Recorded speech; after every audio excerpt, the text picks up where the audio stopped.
वाशिम जिल्ह्यातील अनेक पेट्रोल आणि डिझेल विक्री पंपांवर सध्या इंधनाचा गंभीर तुटवडा निर्माण झाला आहे. त्यामुळे अनेक ठिकाणी पेट्रोल आणि डिझेल संपल्याने पंप व्यवस्थापनाला पंप बंद ठेवण्याची वेळ आली आहे.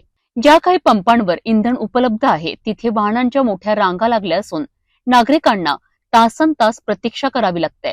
विशेष म्हणजे सध्या खरीप हंगामाकरिता शेतात ट्रॅक्टर, पंप सेट आणि इतर यंत्राद्वारे मशागतीची कामे जोरात सुरू आहे.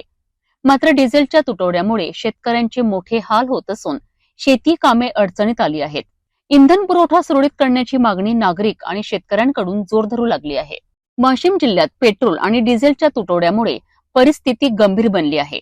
अनेक पेट्रोल पंपांवर इंधन संपल्याने पंप बंद ठेवण्याची वेळ आली आहे. ज्या ठिकाणी इंधन उपलब्ध आहे त्या पंपांवर वाहनांच्या लांबच लांब रांगा दिसत आहेत. नागरिकांना इंधन भरण्याकरिता मोठा संघर्ष करावा लागतोय. दुसरीकडे खरीप हंगामामुळे शेतात मशागतीची कामे वेगात सुरू आहे. ट्रॅक्टर आणि इतर यंत्रणासाठी डिझेल अत्यावश्यक असताना तुटवड्यामुळे शेतकऱ्यांचे मोठे नुकसान होत आहे. तात्काळ इंधन पुरवठा सुरळीत करण्याची मागणी आता जोर धरत आहे.